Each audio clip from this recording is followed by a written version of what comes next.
नमस्कार, BS TV देख रहे हैं आप। बहुत स्वागत है आपका। मैं हूं आपके साथ ऋषभ राय। जनहित में करेंगे सवाल और जिस तरीके से लगातार तस्वीरें नजर आ रही हैं, सबसे पहले बात होगी अनूपपुर की, जहां पुष्पराजगढ़ क्षेत्र में पटना करपा सरई केलमनिया 53 किलोमीटर सड़क 4 साल बाद भी अधूरी है और हर बारिश में अस्थायी डायवर्सन बहने से करीब 80 गांवों का मुख्य मार्ग से संपर्क टूट जा रहा है।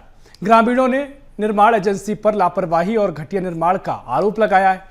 डायवर्सन के लिए ली गई जमीन का किसानों को अब तक उचित मुआवजा नहीं मिल सका है और 2 विधानसभा और 2 लोकसभा चुनाव गुजरने के बाद भी सड़क निर्माण पूरा ना होने पर जनता सवाल खड़े कर रही है। ग्राम पंचायत सरई में जो पुलिया का निर्माण किया जा रहा था, ग्रामीण जनों के खेत के तरफ से डायवर्सन जो दिया गया था, डायवर्सन में बात हुई थी कि आश्वासन दिया गया था 15,000 रुपये आपको कृषकों को दिया जाएगा, लेकिन आज तक ना 15,000 रुपये दिया गया और ना कुछ मिल पाया। कृषकों का कहना है कि हमें मुआवजे की राशि जो भी बात हुई थी वो दिया जाए और विगत 4 वर्षों से जो इनका कृषकों खेत के तरफ से जो डायवर्सन दिया गया था, प्रशासन शासन सब मौन है। ग्रामीण जनों की भारी समस्या हो रही है।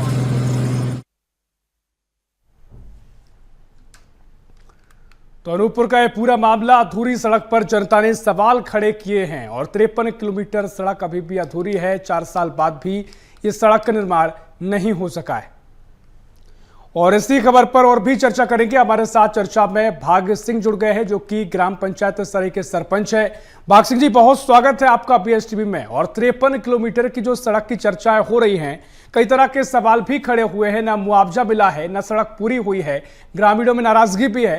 क्या कुछ ये समस्या ग्रामीणों की बनी हुई है और क्यों समाधान इसका नहीं हो पा रहा है? सर, आज 4 सालों से लोगों की आवागमन की बड़ी परेशानी हो रही है सर। समस्या तो बनी हुई है सर। पटना करपा सरई अहिरगंवा केलमनिया से मार्ग बनी हुई है सर जी। इसमें जो कृषक का कहना है सर, जो मुआवजा देने का बात हुई थी इनका 15,000 रुपए साल में शायद तक इनका बात हुआ था कि अगर हम पुलिया नहीं बना पाते हैं तो 15,000 रुपए आपको देंगे। लेकिन सर वो 15,000 दे पाए और ना ही पुल का निर्माण किया कर पाए सर जी। तो क्या कुछ जब आप लोगों ने बातचीत की होगी, क्या कुछ आपको बताया गया कि क्यों इसका निर्माण नहीं हो पा रहा है? निर्माण चल रहा है कह रहे हैं सर, लेकिन निर्माण कहीं से नहीं चल रहा है सर। ग्राम पंचायत सरई अंतर्गत 5 पुलियों का निर्माण किया जा रहा है सर। आज 4 सालों से गड्ढे खोद के रखे हैं सर। एक महिला की जान चली गई सर 2 महीना पहले सर। हमने बहुत आवाज उठाए सर, लेकिन आवाज में कोई सुना नहीं सर। ना कोई उसका शासन ध्यान दिया, ना प्रशासन ने, किसी ने हमारे को कुछ भी आश्वासन नहीं दिया गया सर। एक महिला की जान चली गई। क्योंकि भाग सिंह जी, आप सरपंच भी हैं, तो क्या जो पूरे ग्रामीण हैं जो परेशान हैं, मुआवजे की बात है, तमाम जो समस्याएं हैं, आपके पास आते होंगे, बोलते होंगे कि आप अपनी आवाज को पहुंचाइए ताकि उसको समाधान निकल सके? जी सर, गांव वाले ने कहते हैं सर कि ऐसा एक आवेदन किया जाए सर। हमने एनपीआरडीसी के जो उसके कार्यकर्ता हैं सर, उनको ही हम लोग बोल पाते हैं सर। किसी को हमने फोन करके बुलाते हैं सर। हमारी ग्राम पंचायत तक आज तक उन्होंने नहीं आया सर। किसी तरीके से कोई भी आश्वासन हमको नहीं दिया सर। ग्रामीण का कहना है सर कि हमारा जो डाइवर्सन, जो रोड का डाइवर्सन दिया गया है सर, वो ग्रामीण का कहना है कि हमारा जो भी मुआवजे की राशि है वो दिया जाए सर। नहीं, बिल्कुल भाग सिंह जी, हम आपकी बात को गंभीरता से समझ रहे हैं। आपकी भी तमाम सीमाएं हैं, लेकिन आपने आवाज पहुंचाई है, बातचीत की है, लेकिन अभी तक आश्वासन ना मिलना, समाधान ना होना, एक गंभीरता से इसको लेने की जरूरत है। जिम्मेदारों की लापरवाही पर सवाल भी होंगे। हमारे साथ और चर्चा में शामिल हो रहे हैं अमर नायक, जो कि स्थानीय निवासी हैं। चरण सिंह परस्ते भी जुड़ रहे हैं, स्थानीय निवासी हैं। अमर नायक जी, पहले आपके पास आ रहा हूं, क्योंकि जो समस्या बनी हुई है, बहुत सारे कृषकों को मुआवजा नहीं मिला है। 15,000 की बात की थी, वो राशि नहीं दी गई है। कब से सिलसिला चला आ रहा है? क्या कुछ अभी तक बातचीत हुई है और कितने परेशान हैं आप लोग? सर, काफी ज्यादा परेशानी है सर। डाइवर्सन बना दिए हैं सभी किसानों के खेत से और पुली नहीं बना रहे हैं। घटना भी हो गई, हमारे सरपंच महोदय ने अभी आपको बताया भी, घटना भी हो गई, मृत्यु हो गई एक महिला की। और इसके अलावा सर, हमारे यहाँ नल जल पानी हमारे पंचायत द्वारा चालू किया गया था सभी ग्रामीण के लिए। जो भी योजना रहेगी उसकी योजना के तहत चालू भी रहा। काफी दिन से नल जल योजना चल रही थी, पानी आ रहा था सबके घर घर में। उसको भी इनने खोद के फेंक दिया। उस विषय में हमने शिकायत भी की, 181 भी किया डीसी वाले का फोन भी आया मेरे पास, तो बोलते हैं तुम्हारे पास क्या सबूत है। हाँ, बोले हमने खोदा है, रोड वालों ने, ऐसा क्या सबूत है। हाँ, और आवागमन में परेशानी है ही है सर। नहीं, वाकई में देखिए बहुत ही गंभीर बातें हैं, और इस तरह का अगर व्यवहार भी होगा तो और भी आज सवाल खड़े होंगे कि आप समाधान करने की बजाय सवाल जवाब में अगर दिखाई देंगे तो समस्या का समाधान भी ना होना अपने आप में कई सवाल खड़े करता है। आप पर मैं लौटूंगा, आपकी जो बातें हैं काफी महत्वपूर्ण है, क्योंकि जिम्मेदार तक पहुंचनी चाहिए। हमारे साथ चरण सिंह परस्ते भी जुड़े हुए हैं, नरेंद्र नायक भी जुड़ गए हैं। चरण जी, पहले मैं आपके पास आ रहा हूं, क्योंकि जिस तरह से तस्वीरें हैं, कौन कौन सी समस्या का सामना आप कर रहे हैं, आप सभी की समस्या अगर आप मीडिया में आकर बोलते हैं, समस्याएं जिम्मेदार तक पहुंचेंगी, क्या कुछ समस्याओं का सामना आप कर रहे हैं, बताइएगा खुलकर। सर हम लोग बहुत हेलो जी जी, अब आपकी आवाज आ रही है।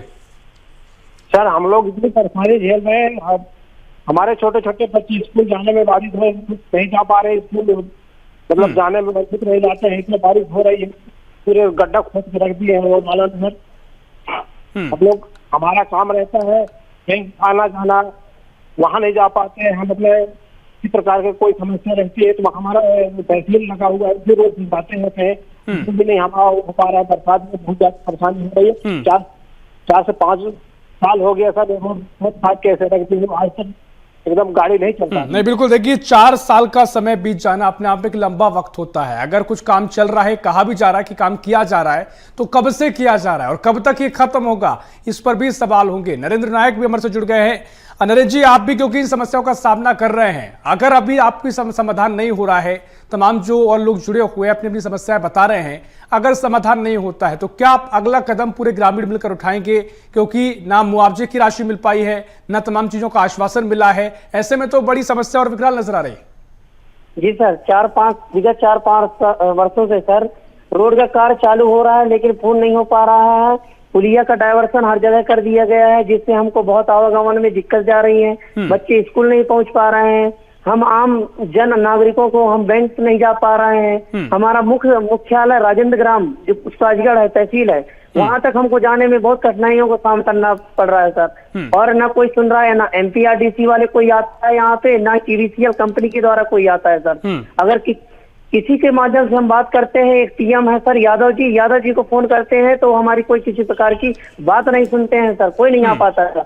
निवेदन है सरकार से, आपके माध्यम से, मीडिया के माध्यम से सर, हमारा जल्द से जल्द निराकरण हो और हमारे आवागमन और बच्चों को पूरी तरह से सर जाने का सहयोग मिल सके सर। बिल्कुल बिल्कुल नरेंद्र जी, जैसा कि आप उम्मीद कर रहे हैं और हम भी उम्मीद करेंगे कि इस पूरे BSTV के माध्यम से जो जिम्मेदार अधिकारी, जो जिम्मेदार इस खबर को देख रहे हैं, जिनके कानों तक ये खबर पहुंच रही है, कम से कम समाधान के लिए इसका आए और आश्वासन दें। और कब तक इसका समाधान कर दिया जाएगा, कब तक मुआवजा मिल जाएगा, इस बात का आश्वासन देना बहुत जरूरी है। आपकी आवाज हम उठा रहे हैं। हमारे साथ जो सरपंच साहब जुड़े हुए हैं, भाग सिंह जी, मैं आपके पास आऊंगा, क्योंकि ये समस्या लगातार सभी के लिए है और किसानों को अगर, सभी को अगर समाधान नहीं मिलता है तो वो अविश्वास भी पनपता है कि भरोसा कम होता है। अब अगला कदम आप क्या करेंगे ताकि लड़ाई भी लड़ी जा सके, जिम्मेदार तक पहुंचे भी बात, क्या कुछ आपकी तैयारी अगले कदम के तौर पर? भाग सिंह जी। जी सर। जी भाग सिंह जी, क्योंकि आप सरपंच हैं और ग्रामीण लगातार समस्या का सामना कर रहे हैं, क्या कुछ अगला कदम होगा आपका ताकि ये समाधान जल्दी मिले और जो अधिकारियों तक बात और कठोरता से पहुंचे? सर, हमारा तो यही कहना है सर, ग्रामीण जनों का कहना है कि हमारा आवागमन बहुत दिन से बंद पड़ी हुई है सर। हम लोग आज 70 से 80 किलोमीटर घूम के जो हम लोग जाते हैं सर, मुख्यालय हमारा राजेंद्र ग्राम है। राजेंद्र ग्राम जाने में जो हमें आधा घंटा का टाइम लगता था, 1 घंटे का टाइम लगता था, हमें कम से कम 1.5 से 2 घंटा का टाइम लगता है सर। हमारी ग्रामीण जनों का कहना है सर कि जल्द से जल्द रोड बनाया जाए ताकि लोगों को जल्द से जल्द राहत मिले सर। हर तरीके से हमें परेशानी का सामना करना पड़ रहा है सर। नहीं बिल्कुल, क्योंकि देखिए ये समस्या और भी डबल और ज्यादा खराब इसलिए भी हो जाती है क्योंकि अब बारिश का समय है और जैसा कि आपने कहा कि एक महिला की मौत यहाँ पर हो चुकी है, तो वाकई में ये जिम्मेदार क्यों नहीं सुन रहे हैं, क्यों समाधान नहीं निकल रहा है? अगर इस तरह की स्थिति है तो आगे वाली और जो घटनाएं हैं उनका जिम्मेदार कौन होगा, या घटनाओं को आमंत्रित किया जा रहा है? सवाल भी खड़े होंगे। आपके तमाम सवाल है भाग सिंह जी, हम सवाल पहुंचा रहे हैं। फिलहाल बहुत शुक्रिया आपको चर्चा में शामिल होने के लिए। अमर नायक जी भी आपके पास आ रहा हूं, क्योंकि जो समस्या बनी हुई है, अभी तक जो आपके अधिकारियों से बातचीत हुई है, क्या कुछ उन्होंने कहा और आपको क्या नजर आ रहा है? जो बात वो कह रहे हैं, निर्माण चल रहा है, निर्माण किया जाएगा, वाकई में वो समय से हो पाएगा या उस पर भी आपको भरोसा नहीं? सर, कल हमने उनके पांडे जी जो इंजीनियर उनसे बात की तो उनका कहना, हम बोले भाई पुलिया बनने में कितना समय लगेगा, पांडे जी बोलते कम से कम 2 साल, जबकि सर मिनिमम एक अच्छा बड़ा से बड़ा ब्रिज भी होना तो अधिकतम 3 माह में कंप्लीट किया जा सकता है। हाँ, नहीं अमरनाथ जी वाकई में नहीं, क्योंकि हमने तो ऐसा कभी नहीं देखा है, क्योंकि जो भी ग्रामीण स्तर पर विकास हुए हैं कहीं हुए हैं समय लगता है, लेकिन इतना समय कि 2 साल का भी कहा जाए, 4 साल पहले हो चुके हैं ये कहा जा रहा है। कौन ये जिम्मेदार कह रहे हैं? कोई खास कोई किस्म की बात आपके किसी व्यक्ति से हुई हो, खास किसी पद पर बैठे हुए? उन्होंने नहीं बताया है। टीवी चल के इंजीनियर जो पांडे जी हैं उनने ऐसा बोला कल। अच्छा, इसकी क्या वजह बताई है? क्या संसाधन नहीं है, पैसा फंड नहीं है, क्या इसकी वजह से धीमा गति से काम हो रहा है? बोला कि दूसरी कंपनी जल्दी काम कर दे रही है और भी कंपनियों का काम चल रहा है, वो तो बहुत जल्दी कर रहा है। तो इनको पांडे जी का कहना हमारा सेट हमको मटेरियल टाइम से नहीं देता है। बोले मटेरियल देगा तो हम काम करेंगे। हाँ, बोले एक दिन मटेरियल दे देता है। नहीं बिल्कुल, देखिए क्योंकि तमाम चीजें हैं, अगर जो मटेरियल टाइम पे नहीं मिल रहा है, ठेकेदार की लापरवाही जिसकी भी हो, जनता समय पर टैक्स देती है, उसी के पैसों से ये विकास कार्य होते हैं और नहीं हो रहा तो सवाल इस पर होंगे। हमारे साथ इसी खबर पर चर्चा के लिए फुंदीलाल सिंह मार्को जुड़ गए हैं, कांग्रेस विधायक है। फुंदीलाल सिंह जी, बहुत स्वागत है आपका BS टीवी में। और ये जो 53 किलोमीटर की सड़क है, 4 साल का समय हुआ है, निर्माण पूरा नहीं हो पाया है, पुलिया अधूरी पड़ी है और अव्यवस्थाओं के चलते एक महिला की मौत तक हो गई है। क्या इस तस्वीर को आप कहेंगे, क्यों ये काम कछुआ गति से चल रहा है? क्या है, ये 17-18 में ये रोड का स्वीकृत हुआ था और 17-18 से सिंघानिया एंड कंपनी का वो रोड है, वो उसमें ठेकेदार है उसमें, और ये पूर्णतः सरकार की लापरवाही, प्रशासन के लापरवाही के कारण ये नहीं बन पा रही और कुछ भी नहीं है। क्योंकि ये आदिवासी क्षेत्र में है ये रोड और 2 जिलों को जोड़ने वाली रोड, इधर शहडोल हमारे जुड़ते हैं, उधर अनूपपुर मुख्यालय हमारा पुष्पराजगढ़ जिला मुख्यालय अनूपपुर है, ये जोड़ने वाली रोड है। इसमें करीब 42 ग्राम पंचायत इसमें जुड़ते हैं। आज 70,000 लोग इससे आवागमन कर रहे हैं, लेकिन प्रशासन चूंकि कमीशन उसने दे दिया है और कमीशन दे के वो फुर्सत हो गया है, उसको ये लोग दबाव नहीं बना पा रहे हैं, बोल नहीं पा रहे हैं, क्योंकि वो पैसा वो खिला चुका है सबको। न मंत्री बोलते, न कलेक्टर बोलता है। क्या ये अंधे वहां बैठे हैं क्या?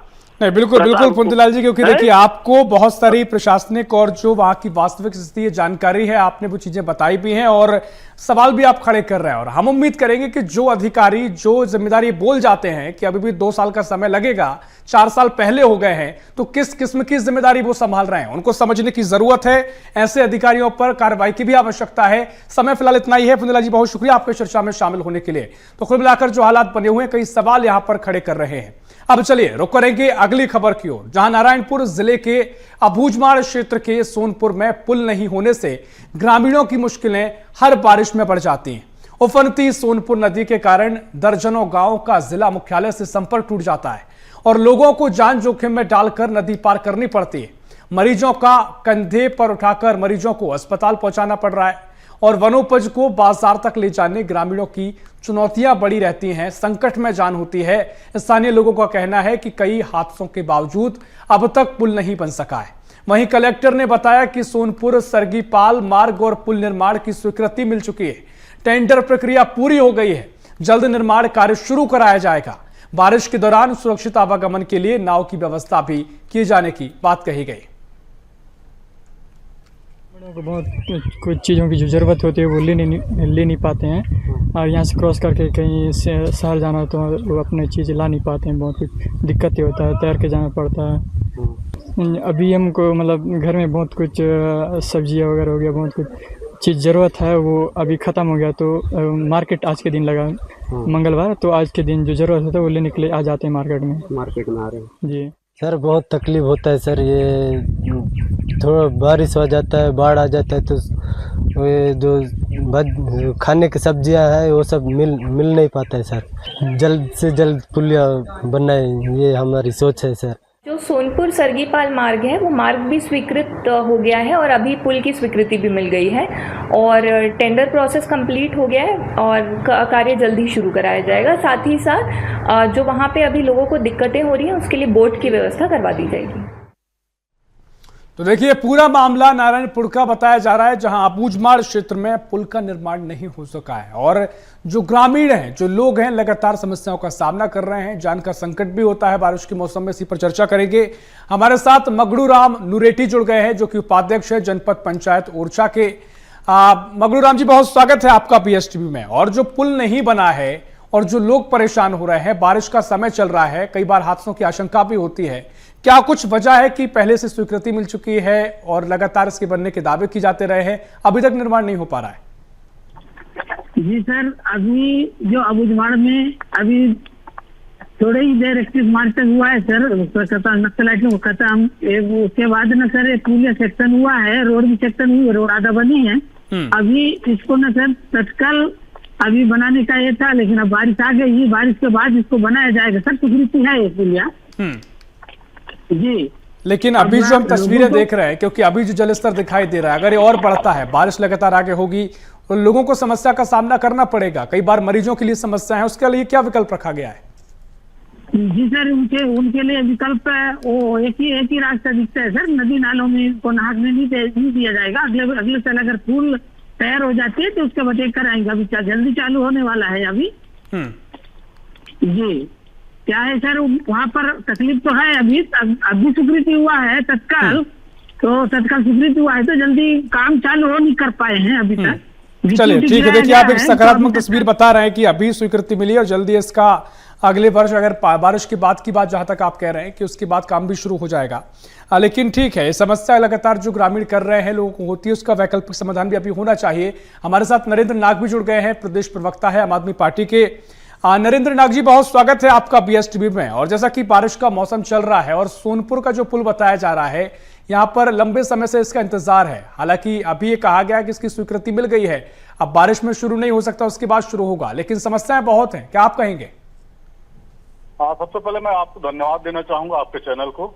और मैं आम आदमी पार्टी के ओर से लगातार अबूझमाड़ के पुल पुलियों और विकास की बातों को हम लोग ज्ञापन के माध्यम से प्रशासन को अवगत करवाए और इन पुलों के लिए भी हम लोग अवगत करवाए। मगर छत्तीसगढ़ सरकार है 2024-25 में और 25-26 में टीएसपी और एसटीपी का जो फंड होता है आदिवासी क्षेत्रों के विकास के लिए, इसका 1977 करोड़ 2 साल का जो राशि है उसको सरेंडर करवाकर महतारी वंदन में बांटने का काम किया है। अगर यही काम पहले सेंक्शन होता तो आज ग्रामीणों को ये दिक्कतें नहीं होती, क्योंकि आज स्कूली बच्चे हो या फिर जो लोग साप्ताहिक बाजार आते हैं, ऐसे लोगों को नहीं। नरेंद्र नाग जी, ठीक है, देखिए एक महत्वपूर्ण चर्चा है और समस्या का समाधान भी होना चाहिए। लेट लतीफी हुई है, क्योंकि हम चाहेंगे गंभीरता इस पर विचार किया जाए। जो आप आरोप लगा रहे हैं, इसके लेकर कोई आपके पास सबूत है या कोई स्पष्ट स्थिति है, ताकि ये कहा जा रहा है कि ये पैसे का उपयोग लाडली योजना के तहत, जो महतारी बंधन योजना है उसके तहत कर दिया गया हो? ऐसा किया जा रहा है सर। जो आदिवासी क्षेत्रों के लिए टीएसपी और एसटीपी जो फंड होती है, एसटीसी जो फंड है, इसमें 1977 करोड़ रुपया जो राशि है, इसका बकायदा छत्तीसगढ़ सरकार ने महतारी वंदन योजना में खर्च किया है, जो कि ये आदिवासी क्षेत्रों के लिए फंड आता है। इन फंडों को सरेंडर करके सरकार मतलब अपने वाहवाही लूटने के लिए फंड व्यवस्था ना करके सीधा महतारी वंदन में खर्च कर रही है। ये तो एक अन्याय हो रहा है आदिवासी क्षेत्रों के साथ। आज पंचायतों को किसी प्रकार का फंड नहीं मिल रहा है, ये स्थिति है। तो आप देख सकते हैं कि कहीं ना कहीं प्रशासन नहीं चाहती कि पिछड़े क्षेत्रों में विकास के लिए पैसा जो आता है उसको लगाया जाए। मगर मैं यही कहूंगा कि लगातार बीजेपी की सरकार थी, उसके बाद कांग्रेस की भी सरकार रही। कहीं ना कहीं इन लोग की अगर मंशा विकास की होती, पुल पुलियों को बनाने की होती, सड़कों को, तो इन लोग बना सकते थे। आज जो पुलिया 1100 करोड़ रुपए का है, अबूझमाड़ को कोकामेटा और आपका ये यहाँ का है कुतुल का है, ये पुल अभी बन के 1 महीना पूरा नहीं हुआ है, अभी से धंसना चालू हो गया है। ऐसी स्थिति निर्मित हुई है। ठीक है नरेंद्र जी, क्योंकि आप विपक्ष में हैं, जनता की आवाज उठाते हैं और बड़ी प्रमुखता से अपनी बातें रखी, आपके तमाम तर्क भी हैं। हम उम्मीद करेंगे कि जिम्मेदारों तक ये चीजें पहुंचे और कम से कम जहां जरूरी फंड होना चाहिए, वहां जो व्यवस्था होनी चाहिए, उनके मुताबिक काम किया जाए, ताकि तस्वीर और बेहतर नजर आए। खैर, आगे इस पर चर्चा हो सकती है। समय इतना ही, बहुत शुक्रिया आपका नरेंद्र जी चर्चा में शामिल होने के लिए। और चलिए अब बात करेंगे दमोह की, जहां दमोह जिले के हटा क्षेत्र में लगातार बिजली कटौती से परेशान ग्रामीणों ने विद्युत सब स्टेशन का घेराव कर दिया। ग्रामीणों का आरोप यह है कि बिजली आपूर्ति बाधित होने की जानकारी लेने के लिए फोन करने पर विद्युत विभाग के कर्मचारी ने अभद्र व्यवहार किया। यानी उनको जानकारी दी गई कि भाई साहब बिजली नहीं पहुंच पा रही है, बिजली कट रही है, परेशानी हो रही है, तो यहां पर अभद्र व्यवहार किया गया है, जिसके बाद लोगों में नाराजगी बढ़ गई है और हारट, भटिया, बिजोरी और सगुनी, पेरवारा और इसके साथ ही रने सहित कई गांवों के ग्रामीण बड़ी संख्या में हटा विद्युत सब स्टेशन पहुंचे। मौके पर मौजूद ऑपरेटर नीलेश मिश्रा शराब के नशे में मिला, जिसके बाद हटा थाना पुलिस ने उसे सिविल अस्पताल भेजकर मेडिकल कराया है। पुलिस ने ग्रामीणों को समझाइश देकर शांत कराया, जिसके बाद स्थिति सामान्य हुई है। ये घंटों लाइट काट रहे हैं जी। इनसे बात भाई तो ये कल लगे हम 4 क्वार्टर पिए हैं। किससे बात हुई? नीलेश मिश्रा से पटना से। वो कहते दम तो आ जाओ, तो फिर हम पूरे गांव के आए हैं, 2-4 गांव के।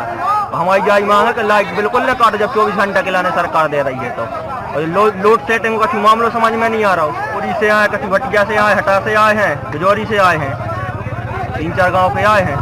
समझते जाए सर के रात भर ये लोड शेडिंग चल रही है और लाइट में दिक्कत आती है, बच्चे नहीं सो पाते हैं और मच्छर काटते हैं। इससे शहर की लाइट बंद नहीं होती है और फोन लगाते हैं तो क्या लगा दमोह तो आ जाओ, तो हम यहाँ गए। जहाँ सर मांग है कि लाइट रात में बिल्कुल न कटे और आने की दिन में वो काट ले जितनी काटने मगर रात में न कटे बिल्कुल 1 सेकेंड। देखिए, दमोह में बिजली का संकट है, बिजली बाधित हो रही है और इसकी आपूर्ति नहीं हो पा रही है, लोगों में नाराजगी पनप गई है। इसी पर चर्चा करेंगे। हमारे साथ प्रबल सोनी जुड़ गए हैं, जो कि स्थानीय पथरिया के स्थानीय निवासी है। प्रबल सोनी जी, बहुत स्वागत है आपका BSTV में। और जो समस्याएं हम देख रहे हैं, जो लोग परेशान हैं बिजली की कटौती से, आपूर्ति बाधित हो रही है और उसके बाद जब कंप्लेन की गई तो अभद्र व्यवहार भी किया जा रहा है, वहीं जो जिम्मेदार है वो नशे में पाए जा रहे हैं। क्या कहेंगे इन समस्याओं को लेकर? सर, शहर में लगातार और ग्रामीण क्षेत्रों में लगातार समस्या बनी हुई है सर। लोग काफी बहुत ज्यादा परेशान हो चुके हैं विद्युत कटौती के कारण। ग्रामीण क्षेत्रों में तो ऐसा है कि मतलब दिन भर में 1 घंटे की 2 घंटे के लिए लाइट दे रहे हैं वो, और शहरी क्षेत्र में हर आधा घंटे में कटौती की जा रही है लगातार। नहीं, वाकई में देखिए लगातार ये कटौती होना और जो लोग हम देख रहे हैं कि समस्या का सामना भी कर रहे हैं और समाधान की जगह है जो व्यवहार किया जा रहा है वो भी सवालों के घेरे में है। हमारे साथ शैलेंद्र खटीक भी जुड़ गए हैं, हटा के नगर पालिका अध्यक्ष हैं। शैलेंद्र खटीक जी, बहुत स्वागत कर रहा हूं आपका BSTV में। और आपके क्षेत्र में जो समस्याएं देखने को मिल रही है, क्या वजह है कि बिजली विभाग के जिम्मेदार गंभीरता से काम नहीं कर रहे हैं? कुछ लोग नशे में पाए गए हैं, कुछ लोग अवैध व्यवहार कर रहे हैं और लोग बड़े परेशान हैं, कैसे आप देख रहे हैं? सबसे पहले तो मैं आपका धन्यवाद प्रेषित करना चाहूंगा। इसके साथ ही मैं कहना चाहूंगा, यहाँ पे NTV के अधिकारी कर्मचारी कुंभकर्णी नींद सोए हुए हैं। ना तो उन्हें ग्रामीण क्षेत्र दिख रहा है, ना शहरी क्षेत्र दिख रहा है। घंटों रेगुलर बिजली की कटौती करी जा रही है। इनका फोकस मात्र सिर्फ इस चीज पे है कि इनसे बिल कैसे फर्जी तरीके से स्मार्ट मीटरों के नाम पे ज्यादा से ज्यादा बिल की वसूली की जाए। अभी आप लोगों के संज्ञान में आया होगा, पिछले 2 महीने 1 महीने के पहले एक AE 2000 रुपए की रिश्वत लेता हुआ पकड़ा गया था MP में। यहाँ की स्थिति ये है, इनको कोई लेना नहीं देना नहीं है। छोटे छोटे बच्चे, आम आदमी उमस से परेशान है। उस कंडीशन में आज की स्थिति ये है कि 1 घंटे लाइट रहती है, 1 घंटे बिल्कुल शैलेंद्र जी, क्योंकि समस्या बड़ी यहाँ पर लोग प्रबल समस्या का सामना कर रहे हैं। आप सिस्टम को भी भली भांति जानते हैं, कैसे ये चीजें आपको लग रही हैं? क्या वाकई में कोई समस्या है जिसके चलते बिजली कट रही है, या पहले भी ऐसा होता आया, शुद्ध लापरवाही है? क्या वजह इसकी आप देख रहे हैं?